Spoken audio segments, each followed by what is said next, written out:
Hi there folks, and welcome back to the channel.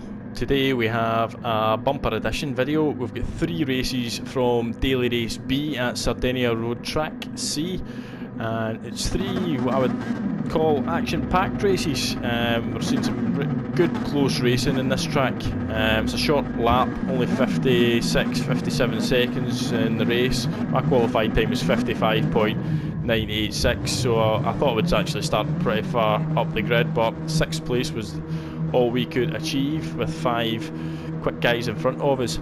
So without further ado, it's off we go with the first race, lap 1. And while you're here, if you've not already subscribed, then a subscription from anybody would be much appreciated. All subs are gratefully received, trust me, as we try and grow the channel, make more videos, and yeah, just let people enjoy what's going on out there in the world of GT sport. So here we are, first lap, let's go on board and see how we are progressing. We've got the Belgian in front of us, and coming up to this, it's a 4th gear corner, so on the brakes, down to 4th, clipping the apex. The Belgian going slightly wide there, just dips a back left tyre into the gravel, and we sense blood and take it up the inside. A little bit of contact, but we get the move done. All well and good. Clip the apex, make sure we can't be cut back upon, and good as gold. We are off and running, 1 place, up and into 5th after 1 lap. Like I said, a very short lap, and it is some close racing it's going to be had. So missed the braking point though, which was a bit of an F, so the Belgian gets an immediate chance to recover this position. He's got the inside line for the next sequence of events, and we rubbed doors there but back off, otherwise we could have taken us both to the Shadow Realm. So again, dropping into 4th, hoping the Belgian makes a mistake again like he did on lap 1, but not to be, and we settle down in 6th place. Well and truly in the slipstream of the Belgian, who goes quite narrow there, but we don't really get the lines correct in here, and we miss our braking point, and we accidentally have a bit of contact there with the Belgian, but didn't force it and backed off to make sure that we didn't take the position. Don't want to race like that, so all's good. Still in 5th and 6th, and now I've got a swarm of cars behind me, and they're looking to take advantage of the fact that I obviously slowed things down. But the Belgian goes wide, doing what I did in the first lap, so I've got the chance now to cut back on him, whilst also having to defend from the cars behind as they're swarming all over us. The Belgian is definitely keen to stay in 5th place. He's swerving and weaving, but yeah, it's all good. Again, both of us clip the apex. See a bit of dust ahead flying up. Somebody's dipped their wheels onto the gravel, and you can see they're having a little bit of a battle, so there's a lot to play for in this race. The both groups can break away. They can easily be caught back up just by the simplest of mistakes, and there's a big long straight here, so there's plenty of slipstream to be had. You can see behind us we've got Small Pup and his fellow Brit Martin B battling it out, and we are happy to stay in the slipstream coming back down to T1. We're not going to be able to make a move here unless the Belgian makes a mistake, which he does, and off he goes almost into the barrier, and we take the position gratefully. So that was a little bonus for us. You can see up ahead somebody's got a penalty, the Swiss, who is in 2nd place, and you can see behind us we've got a battle happening, so we're kind of safe at the moment. But you can see in the background there, the Belgian sends the Brit into the barrier, who then loses control and flies across the track, taking himself out. And then you see the Belgian almost trying to take out the other Brit, Small Pup. So it was all kicking off back there, and we were just happy to be, well, not in the middle of it all. So we are safely in 5th place. The group in front are just out of slipstream range by this point. The group behind us are out of slipstream point, so it was just a case of knuckling down, trying to do a couple of quick laps to get us right back in it. So carrying on, that lap was one of our quickest of the race. Well, it was just short of our quickest of the race, so yeah, we were just trying to get a bit of consistency. Again, you can see behind us, they are really battling. There's now a 4 or 5 car battle for 6th place behind us. and the 4th place has been gapped by 2nd and 3rd up ahead. So again, we're just trying to set a good lap, keep it tidy, try and get into the slipstream of the 4th place car coming down the straight for final lap. And over the start finish line we go to commence that lap, indeed setting our fastest lap of the race in the process. You can see up ahead positions 2 and 3 are really going at it here, and if we go on board with them you'll see just how tasty this gets as the Swiss rubs doors with the Czech Republic player, and he tries to squeeze him but he's not having none of it and he gets put into the barrier. Now this has an effect on us because he's now slowed right down. We come flying through at full speed, try to take avoiding action, taking as much of the grass as we can, and yeah, that's a 4-second penalty for that. A 4-second penalty. Now there was very little we could do to avoid what happened, and you know, considering some of the stuff that had been happening between the Swiss and the Czech Republic driver up ahead, neither of them got penalties. It was a bit of a harsh one, I felt, but hey ho. So we're going to lose all these positions behind us because they're all within 4 seconds. But if we go back, we can actually see some argy-bargy going on, and look at that. The Belgian absolutely savagely puts the Spaniard into the barrier. Now let's have a quick look at that again. So here we are, the two of them. I don't know what was going on before that, but the Spaniard decides to nudge the Belgian. The Belgian's having none of that and absolutely sends him. I can't help but watch this one more time. Let's do it from the Spaniard's point of view. He decides to try and run the Belgian off the road. I suspect they've had some previous earlier on in the lap because the Belgian's got a 1-second penalty. He's picked on the wrong guy because the Belgian's having none of it, but what a perfectly executed murder. Look at that. There's no escape here, and bang, off he goes. The Belgian doesn't even get another penalty for it, and that is that. Poor Spaniard, he's going to have to suffer and finish last. So yeah, an interesting race. We end up finishing 9th for our troubles. So that was race 1, and now we'll hop over to our States account and see how the racing was going across the pond.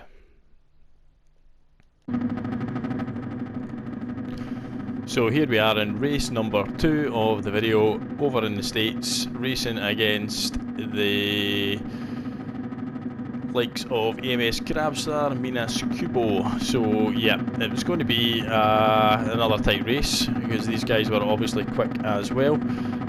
We had set a qualifying time of 55.949 on this account, so yeah, starting pole, and you know, starting pole was good, but it means you've got to defend a lot on this track if you don't break away early on, because the slipstream's obviously it's hard to break away from in the RCZs. Everybody's equally matched, so off we go.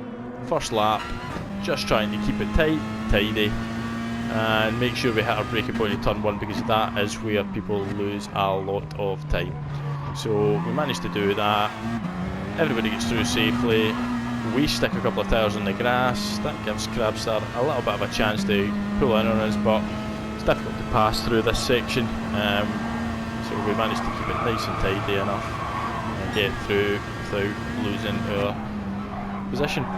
Flipping the curb there, accelerating out, use the curb again on the curb, and then just slide across, clipping the apex. Make sure that the car weight doesn't shift too much, because that can leave you unbalanced and compromise your exit. But we're out of the final sector and we've got the lead going down the whole straight. You can see the top 3, we've all broke away from the rest of the pack, so all's well and good in that respect. As we come down, I think we're a little bit late on the brakes here. We just about make the apex, but Grabstar manages to pull up on us, although he's under pressure from the Brazilian behind. But skipping through again, it's a bit of a 3-car train now, and Grabstar is really starting to put pressure on us now. We've got the Brazilian company as well, as the two of them are thinking about going either side. So I mean, I can only defend against one of them when it gets to this situation,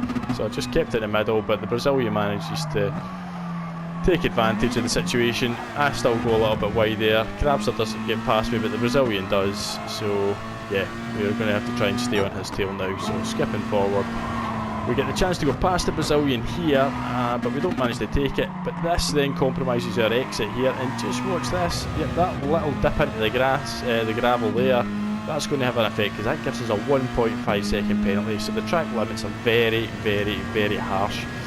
I make the decision at this point here to just brake and let Crabster go past, because I'm going to ruin his race. If I stay in between the two of them, I'm going to be serving a 1.5 second penalty anyway. So I decided to just let the two of them fight for the lead, because I'm going to be out of the equation shortly. And that's exactly what happens. As you can see, I've served my 1.5 second penalty now, and Crabster and Minus Kubo are off and away. So they're long gone, and I've got El Specco, the Argentinian, now for company. So he's going to try and get past me, but we managed to fend him off. He's still there after T1, swarming around, but I had a feeling I'd be able to break away from him, purely because yeah, my quality time was quite a bit quicker than his, so I felt like I did have the pace once I got into the rhythm of the race.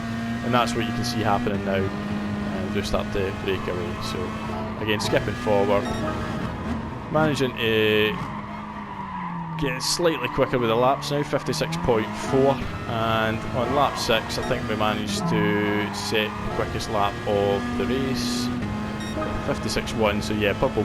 So what we see up ahead is interesting. We come round the corner at T1 and we've got a couple of ghosts in front of us. So how did that happen, you might ask? Well, here's exactly how it happened. Let's ride on board with Crabster. He's in second place. He's got the slipstream of the Brazilian, and the two of them are absolutely determined to get T1 and do it in first place. So the two of them basically, let's see that again. The two of them basically refuse to brake last. So we have a situation where it's a case of, no, I'm going to late brake. Well, if you're going to late brake, I'm going to brake even later. So here's the normal braking point if you've got slipstream where Crabster is. You'd be braking about there. If you've not got the slipstream, then you're braking about here. Neither of them have started braking yet. So playing it forward, the brakes now come on. They've missed it by a good 20 feet. So again, the two of them just slowly, agonisingly, no contact, just crash into the barrier. Crabster manages to get back out the barrier first, but what that does though is it certainly brings us back into the equation now, because we're right on their tails, and we think, well, maybe there's a chance. Can we pull off an absolutely unlikely victory? As the Brazilian dips his wheels into the grass. So we try and go wide, trying to get a better exit so we can maybe get the slipstream and a better run. And that's what happens. We've got the run on them now, but we're running out of track. The Brazilian's having a look.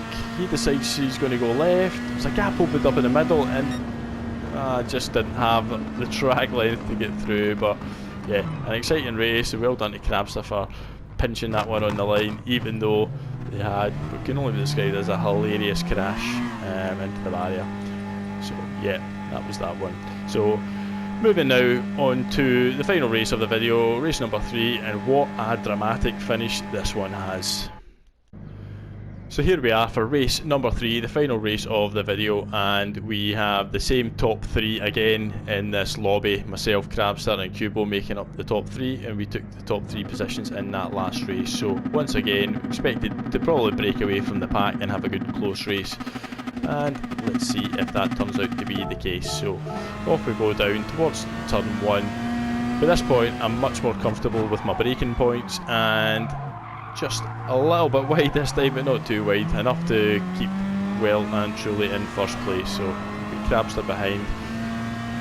We've gapped him a little bit, but we do allow them to come back in a little bit. Crabster and Kubo make a good fist of things and catch back up on us after the first lap. So we hold our position here. Crabster's behind us, looking as if, yep, he could make a move. We're right behind on board with him. He's eyeing us up.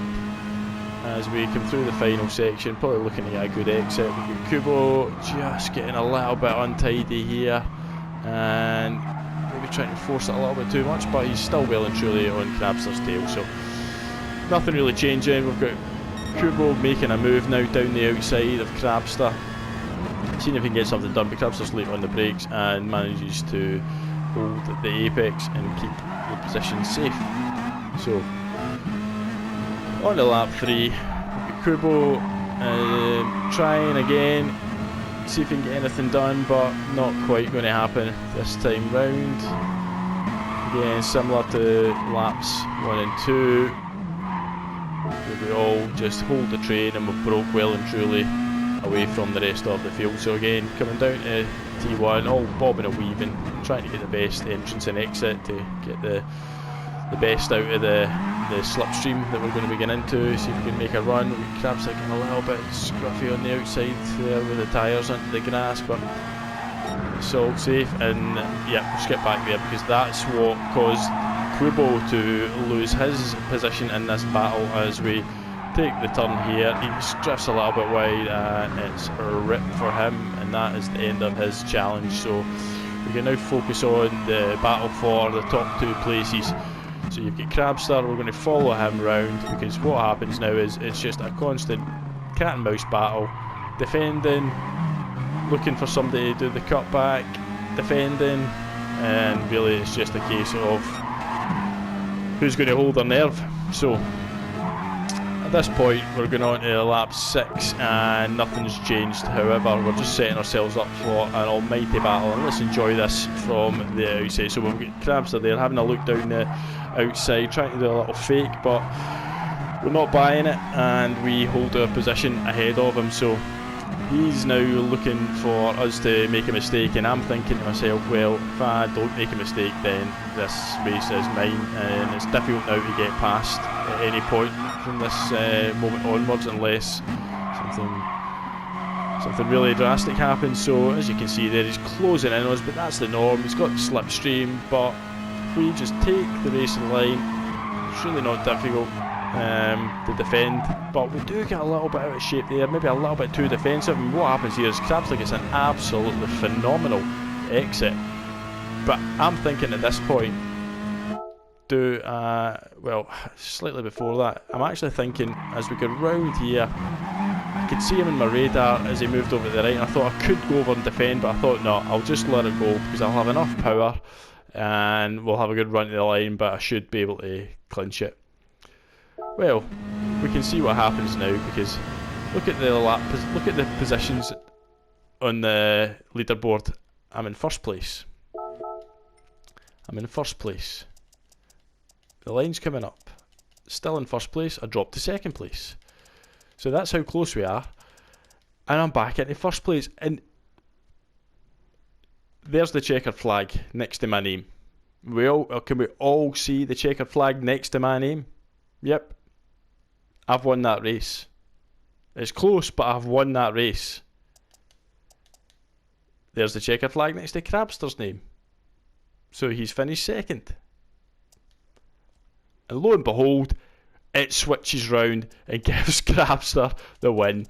Now, if anybody has ever seen anything like that on GT Sport, let me know.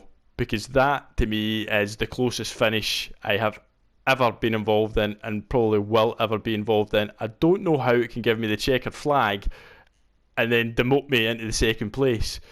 If we take a little quick view on board with the walk round, you can see how tight this is. I mean, depending on what angle you look at, depends on who the winner is, but I mean, Crabster's maybe a centimetre ahead by this point, but you know, I got the checkered flag. That's all I know. I got the checkered flag first, but I did not win this race. I mean, I don't know how this happened.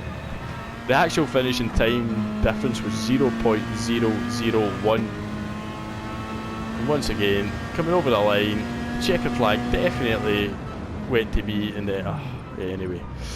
But great racing, absolutely fantastic drive from Crabster, and hopefully we'll have a few good battles on the stateside server in the future. And yep, thanks for watching. If you've enjoyed the video, I'd love a subscribe and help me grow the channel as much as I possibly can. And until the next video, I'll see you all again. Over and out.